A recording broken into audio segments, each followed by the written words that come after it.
ভিডিওটিতে ক্লিক করার জন্য তোমাকে অসংখ্য ধন্যবাদ জানাই। আশা করি খুবই ভালো আছো। অবশ্যই ভালো থাকার চেষ্টা করো। এখন বেশ কিছু সাধারণ জ্ঞানের প্রশ্ন ও উত্তর জেনে নেব আমরা। তাহলে চলো মূল আলোচনাটা শুরু করছি। নাম্বার 1-এ রয়েছে যে প্রশ্নটা তোমরা অবশ্যই দেখেছো, পৃথিবীর দ্বিতীয় বৃহত্তম মহাদেশের নাম কি? পৃথিবীর দ্বিতীয় বৃহত্তম মহাদেশের নাম হলো আফ্রিকা। আফ্রিকা মহাদেশ আয়তনের দিক থেকে এশিয়া মহাদেশের পরেই দ্বিতীয় স্থানে রয়েছে। প্রশ্ন নাম্বার 2, কোন দেশে সবচেয়ে বেশি নারকেল উৎপাদন হয়?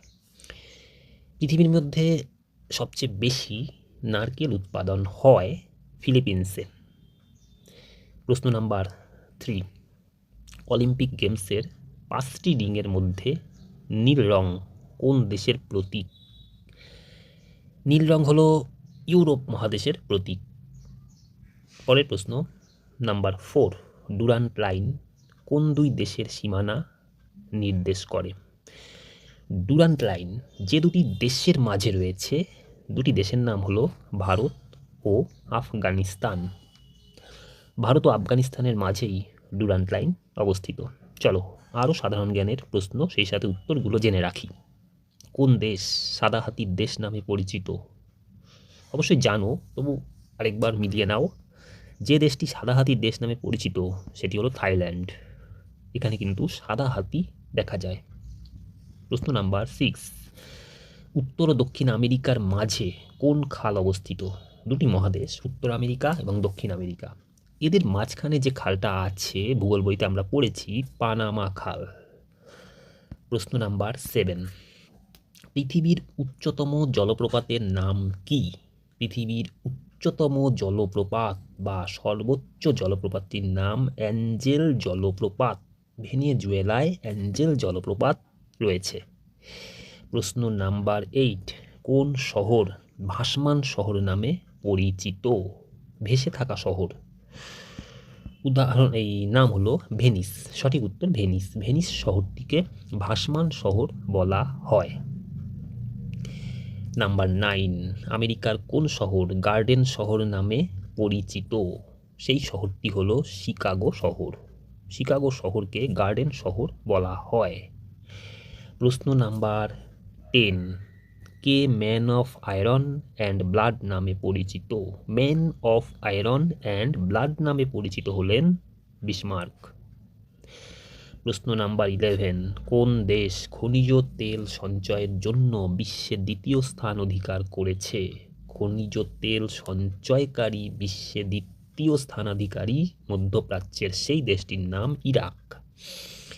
প্রশ্ন নাম্বার 12, পোড়া মাটির ইট উৎপাদনে কোন দেশ প্রথম স্থান অধিকার করে? পোড়া মাটির ইট উৎপাদনে প্রথম স্থান অধিকার করে যে দেশটি, চীন দেশ। প্রশ্ন নাম্বার 13, পম্পাস অঞ্চল কোন মহাদেশে অবস্থিত? পম্পাস অঞ্চল দক্ষিণ আমেরিকা মহাদেশে অবস্থিত। সাধারণ জ্ঞানের এই আলোচনাগুলো আশা করি তোমার ভালো লাগছে এবং এর থেকে অনেক কিছু জানাও যাচ্ছে। অনেক সময় প্রয়োজনে বা দরকারে এই জ্ঞান আমাদের লাগে। চলো আরও জানি। প্রশ্ন নাম্বার 14, ইউয়ান কোন প্রতিবেশী দেশের মুদ্রা? কোন দেশের মুদ্রা ইউয়ান এবং সেই দেশটি আমাদের ভারতেরই আশেপাশে রয়েছে, তাই প্রতিবেশী রাষ্ট্র চীন। চীনের মুদ্রার নাম ইউয়ান। ওকে, চীনের মুদ্রা ইউয়ান। প্রশ্ন নাম্বার 15, বেসবল কোন দেশের জাতীয় খেলা? বেসবল আমেরিকার জাতীয় খেলা। প্রশ্ন নাম্বার 16, ইউরোপ মহাদেশের সর্বোচ্চ শৃঙ্গের নাম কি? ইউরোপ মহাদেশের সর্বোচ্চ শৃঙ্গের নাম এলব্রুস। প্রশ্ন নাম্বার 17, ইমেল কে আবিষ্কার করেন? বর্তমান যুগে ইমেল পাঠানোর অনেক প্রয়োজন পড়ে আমাদের। আমরা যে কোনো প্রয়োজনে মুহূর্তের মধ্যে ইমেল পাঠাই, কাছে দূরে সব জায়গাতেই। তো এই ইমেল আবিষ্কার করেছিলেন রে টমলিনসন। প্রশ্ন নাম্বার 18, কোন দেশে সবচেয়ে বেশি কমলা লেবু উৎপাদন হয়? সবচেয়ে বেশি কমলা লেবু উৎপাদন হয় তুরস্কে। বিশ্বের মধ্যে তুরস্ক দেশটিতে অনেক বেশি কমলা লেবু উৎপাদন হয়। প্রশ্ন নাম্বার 19, ল্যান্ড অফ লিলিজ বা লিলি ফুলের দেশ নামে কোন দেশ পরিচিত? যে দেশটি লিলি ফুলের দেশ নামে পরিচিত সেই দেশটির নাম হলো কানাডা। ঠিক আছে।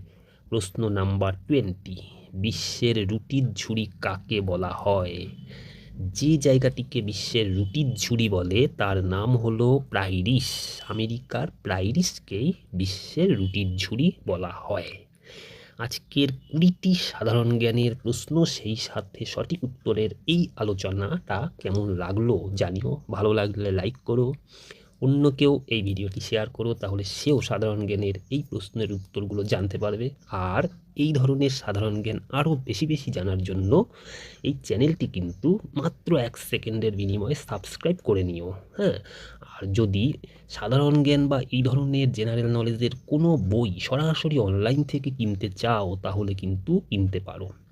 বিশেষ করে অ্যামাজন থেকে যদি কোনো বই সাধারণ জ্ঞান, জেনারেল নলেজের এই ধরনের বই কিনতে চাও তাহলে কিন্তু কিনতে পারো। তোমাদের সুবিধার জন্য এই ভিডিওর ডেসক্রিপশানে সাধারণ জ্ঞানের বইয়ের একটি লিঙ্ক দিয়ে রাখবো। সেই লিঙ্কটির মাধ্যমে তোমরা সরাসরি অনলাইনে অর্ডার করে সাধারণ জ্ঞানের বই কিনতে পারবে। তাহলে চলো পরের ভিডিওতে আবার দেখা হবে। আজকে এখানেই শেষ করছি। খুব খুব ভালো থেকো।